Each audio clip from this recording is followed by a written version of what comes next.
I'm Sanaz. Hi. Hello. Pleased to meet you. Your name? Lena? Okay, pleased to meet you. Pleased to meet you. So what's this about? A little bit more info? Yes, well, I was doing my PhD at the ICS, and I had gotten a scholarship. I began in October 2009, and I was given a full 3-year scholarship. And the intended supervisor I was supposed to work with had left for the LSD, so I was given Dr. Helen Kennedy. Dr. Helen Kennedy does not know my research very well. After 3 months, I made a complaint, and I said I'd like to have a change of supervisors. I was denied. Despite all of this, I did pass my upgrade transfer in September 2010, and then I began to, make further complaints that I'd like to have a change of supervisors. Those requests were rubbish, and then my supervisors began coming back and becoming very vindictive and stating, we don't think she's making sufficient progress on her PhD. That's absolutely false. I worked with, esteemed academics. I've, worked on two. Does that mean you're not on the course anymore? No, I'm not, because my scholarship was pulled without the ICS following the procedural guideline of the university. You just can't pull scholarships without, anyway. What do we want, you guys? Justice! When do we want it? Now! What do we want? Justice! When do we want it? Now! What do we want? Justice! When do we want it? Now! What do we want? Justice! When do we want it? Now! What do we want? Justice! When do we want it? Now! Woo!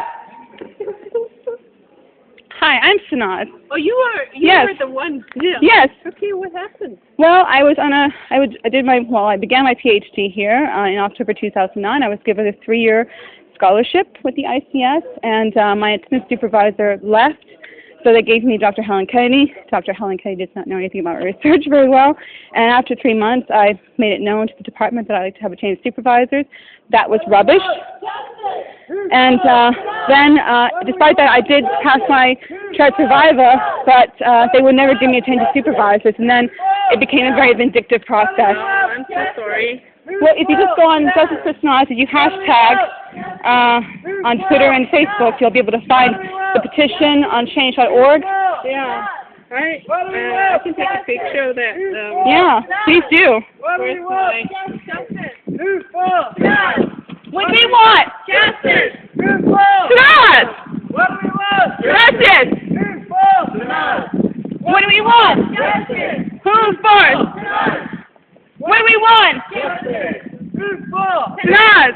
What do we want? Justice! Who's for? Sanaz! What do we want? Justice!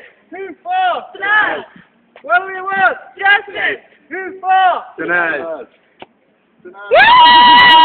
Say something. Hi, I'm Sanaz. I'm the person who's doing this. Thank you very much. Please support us. If you hashtag Justice4Sanaz on Twitter and Facebook, you'll be able to find my petition on change.org. I have over 500 signatures from academics all over the UK, the US, and rest of Eurasia. If you support, it's a grave injustice. Universities have to follow the rules and procedures. If you are a student, you have, no safeguard if the university does not want to follow its rules and procedures or, adheres to certain policies that benefits them. And that's wrong.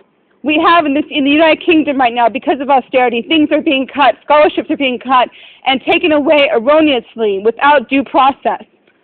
And my name is, I don't think this is right, and I think this is why I'm here. I'm not here because I'm complaining about, and just, making this up. I've got facts and figures, and I think, the university needs to follow its procedure. You guys are enjoying a nice conference. I like to be with you. I like to finish my PhD and be amongst you. So please, support. Thank you very much. I appreciate it. Woo! When do we want? Justice! When do we want it? Now! When do we want? Justice! When